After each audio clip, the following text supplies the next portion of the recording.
I need you to stop whatever you're doing right now, because what I'm about to tell you in the next few minutes could literally save your life, or the life of someone you love. I'm not saying that to scare you.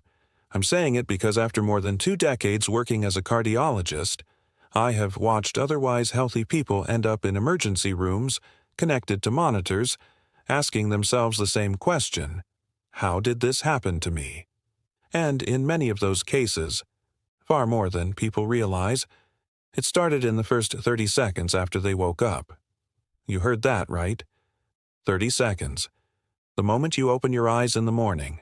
That brief, seemingly harmless window of time when most people do something so automatic, so routine, so completely invisible to them, that they would never in 1,000 years suspect it of being dangerous. And yet, right there, in that ordinary moment, the heart is placed under a level of stress that, for millions of people, is quietly adding up to something catastrophic. I want you to think about your morning. The alarm goes off. Maybe you check your phone. And then, almost reflexively, you throw the covers off and swing your legs over the side of the bed and stand up. Fast, immediately, without thinking. Maybe you've done it 10,000 times. Maybe it feels completely normal. But here's what I need you to understand. Normal doesn't mean safe, and what happens inside your body in that moment is anything but ordinary. I am a cardiologist.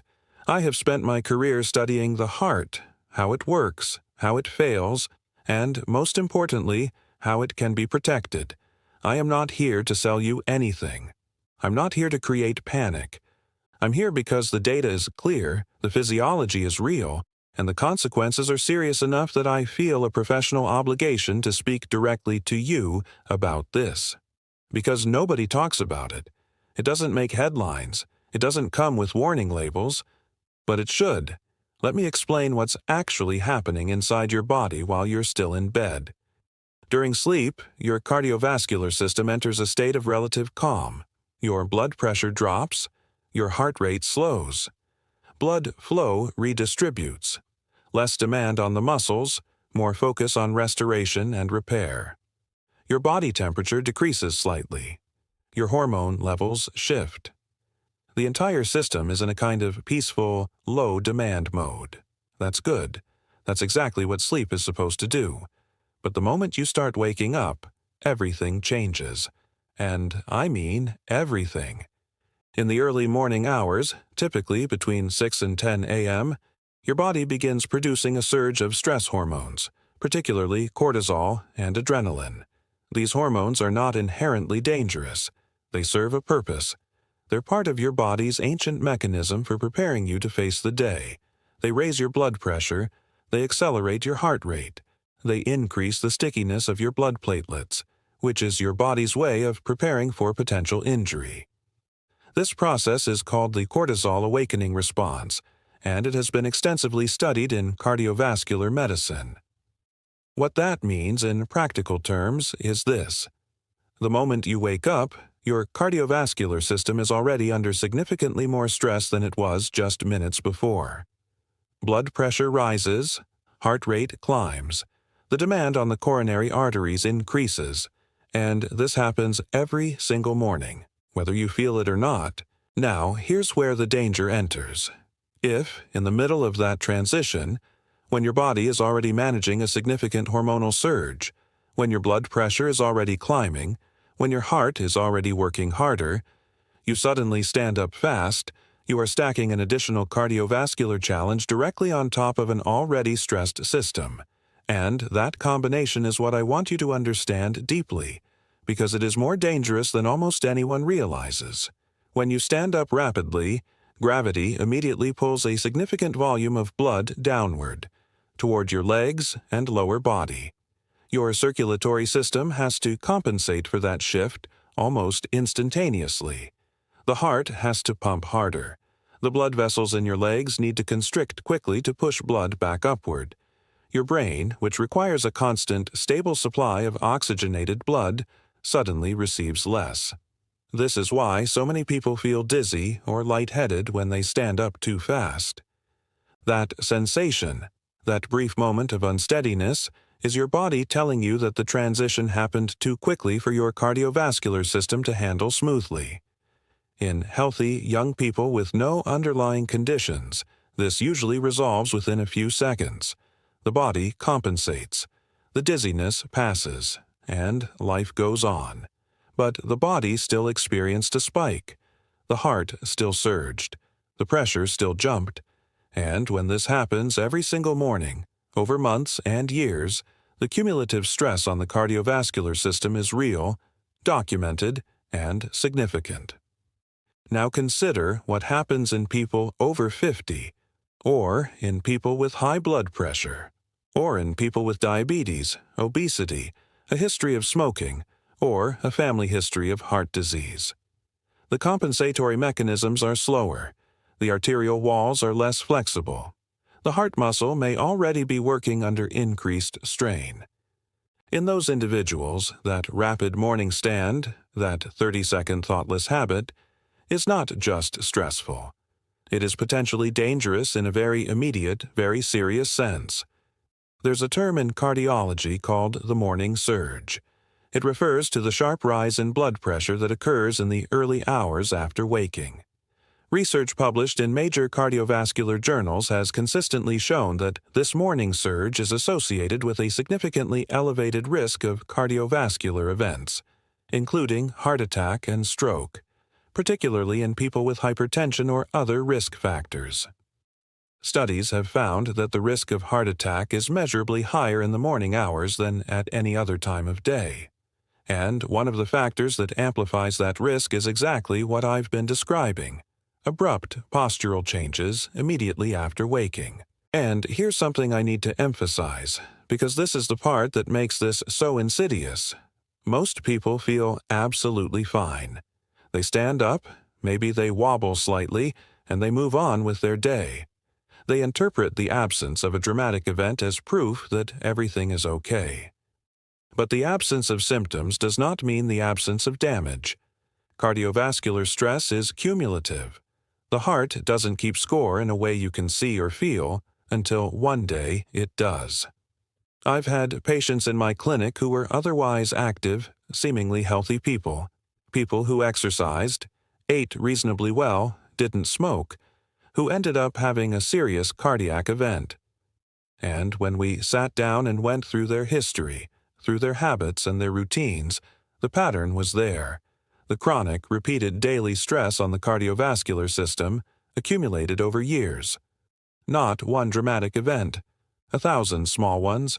If you've made it this far in this video, I want to ask you to do something right now. Hit that subscribe button below this video, because what I'm sharing with you today is not a one-time conversation. Every week, I come here to give you real, evidence-based medical information, not the kind designed to confuse you or sell you supplements, but the kind that could genuinely protect your health and the health of your family. And I'd love to know, where in the world are you watching this from? Drop it in the comments below. I read them. And knowing that people from so many different places are tuning in to take their cardiovascular health seriously, that genuinely matters to me. Now, let me keep going, because understanding the problem is only half the equation. There's another layer to this that most people never hear about, and it has to do with the specific timing of blood clot formation. Your blood, as I mentioned, becomes more viscous in the early morning. Platelets, the cells responsible for clotting, are more aggregated, more reactive in the morning hours. This is an evolutionary feature. Your body anticipates physical activity and possible injury upon waking, and it prepares accordingly. But in a modern context, particularly in someone with any degree of arterial narrowing, even mild undiagnosed atherosclerosis, that increased clotting tendency combined with a blood pressure surge and a rapid rise in heart rate creates exactly the kind of environment in which a plaque in a coronary artery can rupture and trigger a heart attack. This is not theory. This is the mechanism behind a well-documented clinical phenomenon. The cardiovascular literature is consistent. The hours between waking and mid-morning represent the highest risk window of the day for acute cardiac events. And within that window, how you wake up Specifically, how fast you transition from horizontal rest to upright activity matters more than most people know. I want you to picture two different people waking up tomorrow morning. The first person is someone like millions of others. The alarm rings. Without much thought, they immediately push themselves upright, swing their legs off the bed, and stand. Maybe they feel a brief head rush. Maybe they don't. They walk to the bathroom, splash water on their face, and head to the kitchen for coffee. The whole thing takes maybe 15 seconds from lying down to fully upright. They've done it this way their entire adult life. It feels completely normal. The second person has heard what I'm telling you today. They wake up, but before they move, they take a slow, deep breath. They lie still for just a moment, maybe 10, 15 seconds. Then they sit up slowly, feet still on the bed. They pause there. They move their ankles in slow circles. They take another breath. They let 30 seconds, maybe a full minute, pass before they stand up. And when they do stand, they do it slowly, holding the bedside for stability. Those two people experienced completely different cardiovascular events in that moment. The first person's heart rate spiked abruptly. Blood pressure surged. The heart was forced to compensate for a sudden postural change in the middle of an already elevated hormonal state. The second person's cardiovascular system had time to adjust. The pressure rose gradually. The heart transitioned smoothly. The brain maintained consistent blood flow throughout. Over the course of a week, those differences might be negligible. Over the course of a year, they begin to matter. Over the course of a decade or two, for someone in their 50s, 60s, or 70s, or for someone managing hypertension or diabetes, those differences could be the distance between a healthy heart and a cardiac event. The adjustment I'm describing takes almost no time. It requires no equipment, no medication, no gym membership, no major lifestyle overhaul. It takes 30 seconds of intentional, mindful transition, which is almost precisely the same amount of time as the dangerous habit it replaces. Let me walk you through exactly what to do, because I want this to be as practical and actionable as possible. When your alarm goes off tomorrow morning, before you reach for your phone, before you throw off the covers, take one slow, deep breath. Let it out fully. Keep your eyes open if you like, but don't rush. Lie there for 10 to 15 seconds and let your body begin the transition naturally. You are not being lazy. You are giving your cardiovascular system the courtesy of a gradual awakening. Then, slowly, bring yourself to a sitting position. Not a sudden upright lurch, a gradual, deliberate rise. Sit on the edge of the bed with your feet on the floor. This is a critical intermediate position that your body needs. In this position, your heart is already beginning to adapt to the upright posture, but you have not yet added the full demands of standing and walking. Sit there for another 20 to 30 seconds. During that sitting pause, move your feet. Rotate your ankles slowly. Flex and extend your toes. This activates the calf muscles, which act as a secondary pump for your circulatory system, and helps push venous blood back toward your heart, reducing the risk of a pressure drop when you stand. This is not optional advice. This is basic cardiovascular physiology. Take one more breath. Then stand. Slowly, perhaps holding the bedside or nightstand. And give yourself another 5 seconds to stabilize before walking. The entire process takes under 90 seconds from the moment your alarm goes off to the moment you're safely upright. And the difference it makes to your cardiovascular system is, in clinical terms, measurable and meaningful. Now, I also want to address something that comes up when I talk about this. People say, "I've been doing it the fast way for 40 years and nothing has happened to me." And I understand that. I really do. But I want you to think about what that statement actually means. It means you've been fortunate. It means the cumulative damage hasn't crossed a threshold you could feel. Yet. It does not mean the stress wasn't happening. It does not mean the risk wasn't real. The heart is remarkably resilient. But resilience is not infinite, and the goal of preventive cardiology is to intervene before the threshold is crossed, not after. There's a principle in medicine that I come back to constantly, both in my clinical practice and in conversations like this one. The absence of a symptom is not the same as the absence of a problem. Silent hypertension, blood pressure that runs high for years without obvious symptoms, is one of the most dangerous conditions in cardiovascular medicine, precisely because people don't feel it. Silent ischemia, reduced blood flow to the heart that causes no chest pain, is similarly dangerous. Cardiovascular disease often builds quietly, over years, and then announces itself suddenly and catastrophically. The morning rush habit is not going to cause a heart attack in every person who practices it. I want to be clear about that. But it is a form of daily cardiovascular stress that adds to the cumulative load.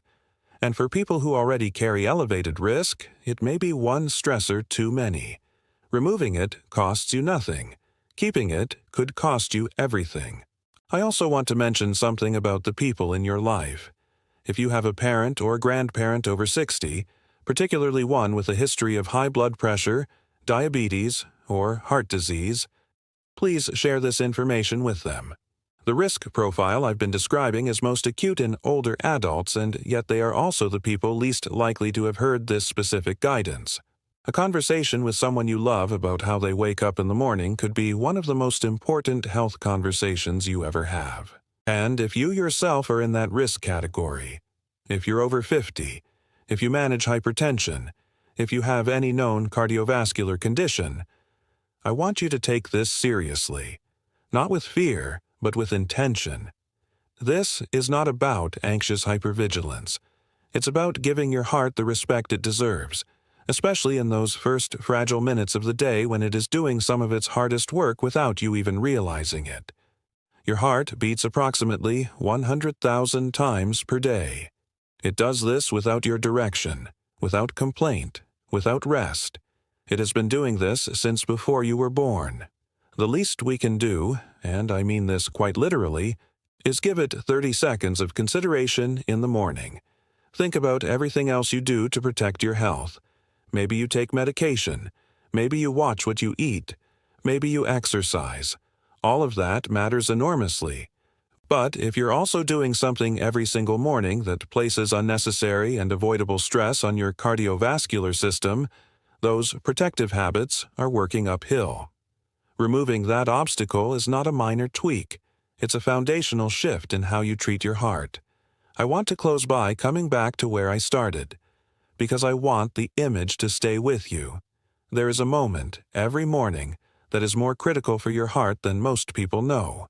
A moment when your blood pressure is surging, when your stress hormones are peaking, when your blood is at its most viscous, when the demands on your cardiovascular system are near their daily maximum, and you are choosing, in that exact moment, how hard to push an already working system. You have the power to make that moment safer. It doesn't require a prescription. It doesn't require a doctor's appointment. It requires awareness, and it requires 30 intentional seconds. That's it. 30 seconds that could change the trajectory of your cardiovascular health. If this video made you think differently about your morning routine, if it gave you something real and useful that you hadn't considered before, I want to ask you to subscribe to this channel, because this is what we do here. Real medicine, real information, explained clearly, without sensationalism, without agendas, just the science and the clinical experience delivered directly to you. New videos go up regularly, and every one of them is designed to give you the kind of medical knowledge that used to only exist in a doctor's office. And leave a comment below right now. Tell me where in the world you're watching from. Tell me if you've ever experienced that morning dizziness I described. Tell me if someone in your family has had a cardiac event in the morning hours. Your story matters, and it might matter to someone else watching this video who sees your comment and recognizes themselves in it. Take care of your heart. It's the only one you have. And it starts, quite literally, the moment you wake up tomorrow morning.